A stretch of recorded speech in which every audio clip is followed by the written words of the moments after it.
Do you think they could do the quadruple after what Phil Foden said after the game? Because he scored twice, and he reckons that they could do all 4 tournaments. In regards with the FA Cup, I think they could do the FA Cup because there's not that many big teams that I would be afraid of. Like Liverpool's not in it anymore. Liverpool's and Manchester City tend to be their biggest threat. I mean, Manchester United, they're still in it at the moment, but oh yeah. As the game but goes I on don't really. now. For me, I wouldn't see Manchester United as much of a threat to Then you got Chelsea. Man City. And you got Chelsea, but Yeah. I reckon Man U will beat Chelsea. So I just don't think that anyone will stop Man City from winning the FA Cup.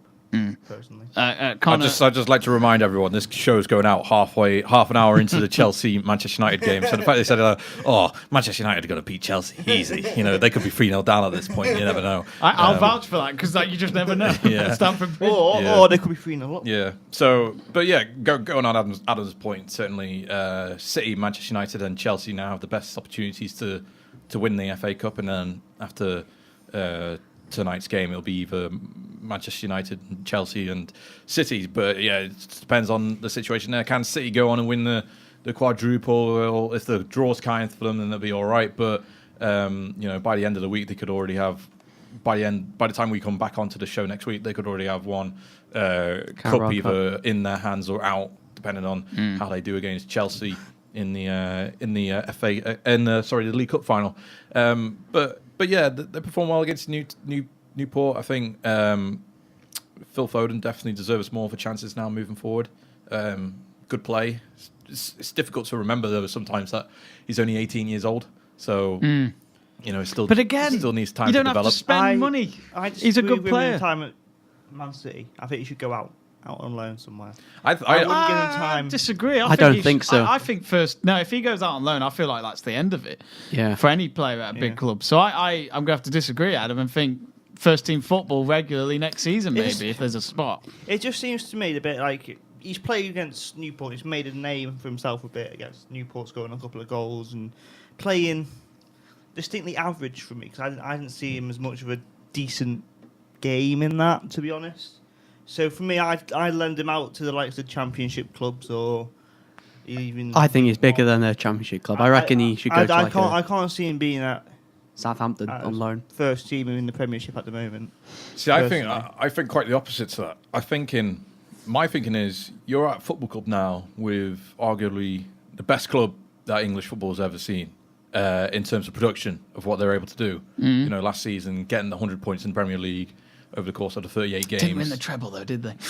No, it doesn't matter. Plus City are churning out top talent. Right now, as you look at it, they're the best team in England, and they've got incredible players at the football club like Sergio Aguero, David Silva, both who've got strong history behind them. And then you've got risers in the football club right now like Gabriel Jesus and Leroy Sané and Raheem Sterling still developing.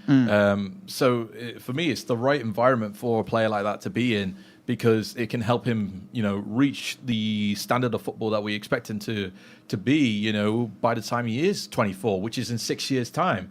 You think about that, that's still quite a long way away, and he's still going to be relatively young. So why would the rushness be to get him out and get him to do first team football now when he can still be at the football club, be around those kind of players, and still develop to be the world class player that we all hope him to be as England player? There's two sides of it, isn't there? Where we've had young English footballers start off very well at that age, like Ray Rooney or Marcus Rashford, where it just happens for them, doesn't it? They don't actually have much of a upbringing. They get thrown straight into the deep end. They start off well, but But then look at Theo Walcott, where it just didn't. You can go into that. You can go to those avenues, and you can look like players like Robbie Fowler and Michael Owen that performed well at Liverpool during their younger years. But what happened in their careers as they progressed, because they were playing so often when they were younger, they were getting more injured as their seasons progressed and as their careers progressed, and therefore they missed the time when they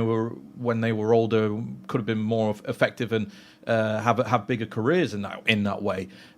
So that's why I'm like sometimes a bit reluctant to loan out players that are young and still developing at the club, because arguably I would think the best place for you to develop would be at my football club because you know everyone. Exactly, because that's how I'm running the ship.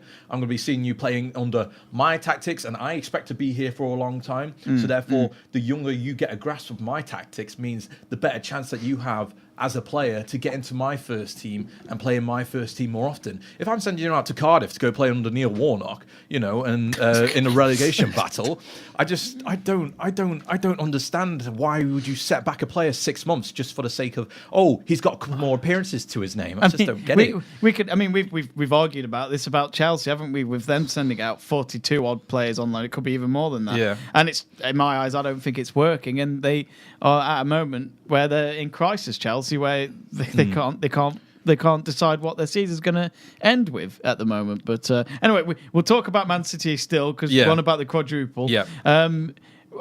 We were on about. What I was going to say is the fact that they're still in all the competitions is great for this point of the season.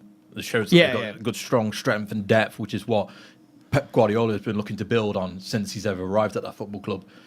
You saw the fact that over the last summer that he was looking to try and sign Jorginho before he went to Chelsea in order to give depth.